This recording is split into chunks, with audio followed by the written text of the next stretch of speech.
Okay, so here I didn't get very far.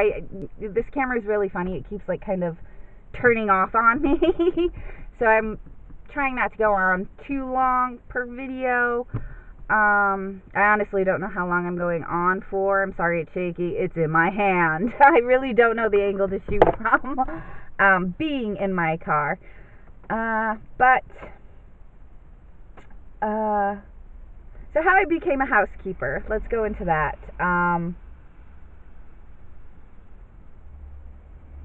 I was 16.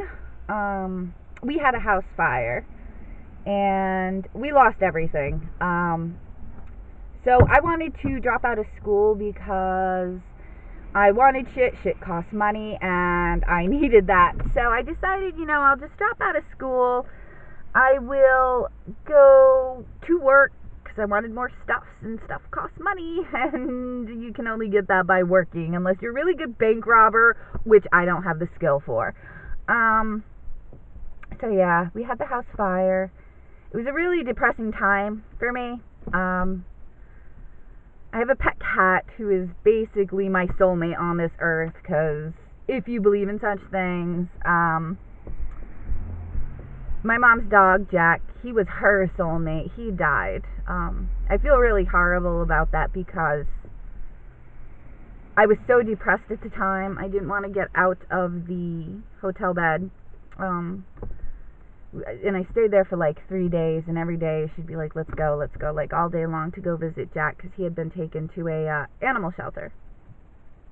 And I didn't want to go. I was so depressed. I hate to say I didn't care, but I was just so miserable of having lost everything.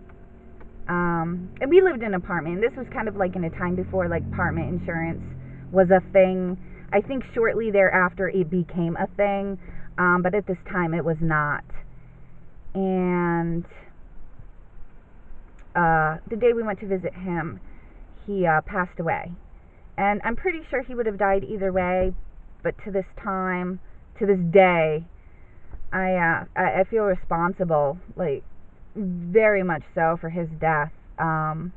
He got us out of the house during the fire. If it wasn't for him barking, we would have never woken up, and we probably would have slept through it. But yeah, we went to visit him and he died, and that just kind of like depressed me more. And I think I slowly started focusing on wanting to get stuff again because it seems like you had lost everything that you loved, that you cared about. And as you get older, I'm sure it's more realistic. I know now, I realize you can always get more shit. Like, there's always a means. You're never going to have the shit you had. I mean, you can, but it won't be the same, You'll never have the same feelings towards it, but shit comes and goes. You can always get more. Back then, I was very depressed, and I just wanted stuff again. So I dropped out of high school and started working. Before I dropped out of high school, I was a teacher's assistant at a school for a few years, but once I dropped out of the school, I could no longer do the teacher's assistant job because I was no longer part of the school program that enabled me to work as a teacher's assistant when I was outside of my classes, outside of my school period. Once you get out of school, you go to work. Then I became a waitress, and I saw an ad in a newspaper to work for a nursing home, and this is what really kind of got me into the housekeeping field. We'll go back to the restaurant work at another time because that was particularly shitty and I didn't care for it either. But yeah, I went to apply. It was a nursing home, and as a housekeeper.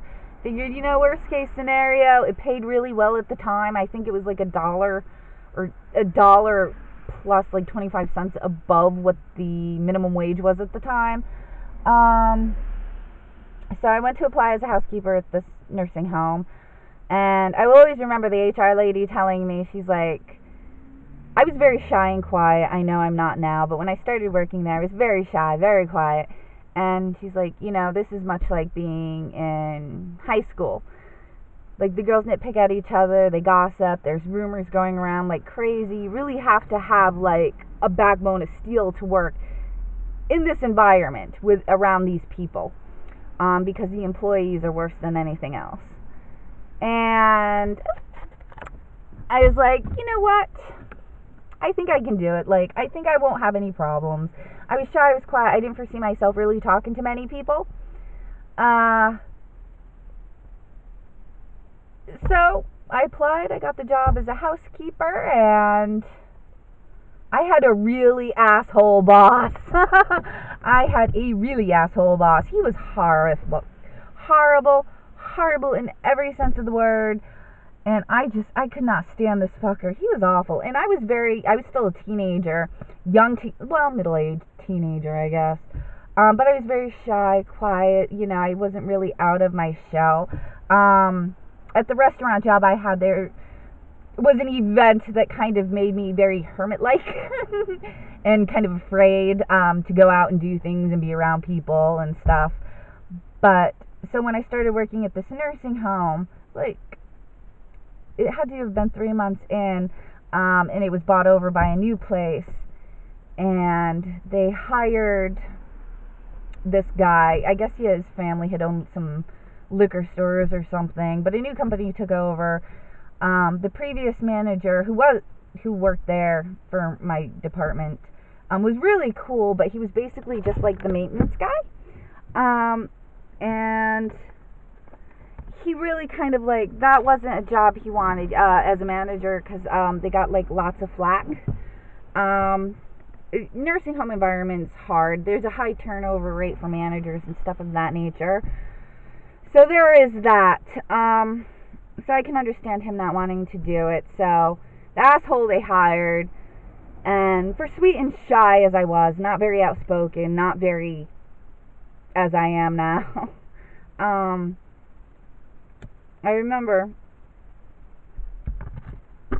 I was cleaning the downstairs, the hairdresser's room, this fucker, and he kept walking behind me, and the hairdresser's room, the walls were lined with mirrors, so, it's like I saw him in the mirrors, this twat, and he comes in after, like, bypassing me, like, 3 times. I counted. Literally 3 times. Because I was waiting. I knew he was going to come say something. So he comes in, and he says to me, he's like, "Can I talk to you?" I'm like, "Yeah, sure, what's up?"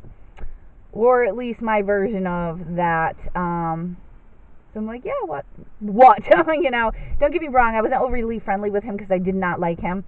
But I wasn't as I am now, like, "What the fuck do you want, buddy?" And he said, "Who's your boss?"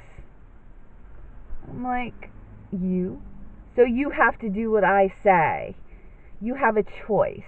You can either go into the laundry department or you can do the grounds work." Now, upon reflection, I didn't explain leading up to this because I wanted, like, people to feel my fucking confusion. So the laundry, he could not keep staff in the laundry. Nobody wanted to work in the laundry department.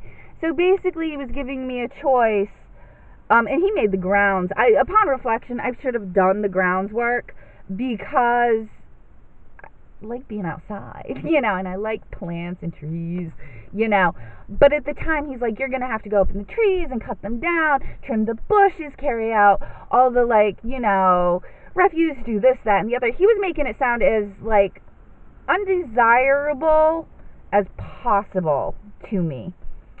And I was like, "This fucker, right?" I'm like, I can't, like, cut limbs off of trees. You have to have, like, I didn't even know, like, think far, like, you have to have licenses for this shit. So that's how I kind of know he was lying to me. And I'm like, "Well, I don't want to do either. I applied for housekeeping." And he's like, "Well, these are your choices now. You have to pick one or we're going to have to let you go." I'm like, "Fine, I'll go into laundry." I ended up being there for 5 fucking years in laundry. Ugh. But that man was horrible. I should have done the groundswork and been like, yeah, I'll do the groundswork, fine, fucking take me out, right? I didn't, though. All I thought at the time was like, groundswork? And like, the more I questioned him about it, the more he's like, well, you're going to have to take out like all this trash in the rain by yourself because that's going to be your job.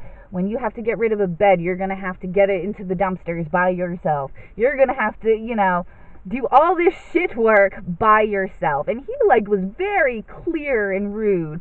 And I'm like, well, I want to, keep my job here. I worked here for 3 months. I made it past like, that 3-month period. I had been there longer than he had at that point.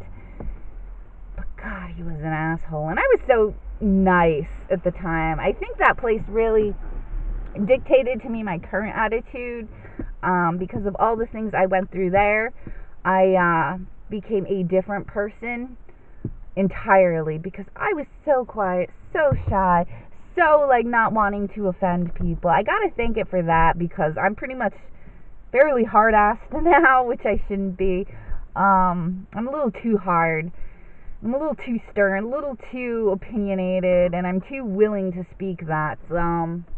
Not really afraid to say what's on my mind, and I don't really care what anybody else thinks. You're welcome to your views, but these are mine. Like, if you don't want to hear them, don't be in my company. So, I have to thank him for that.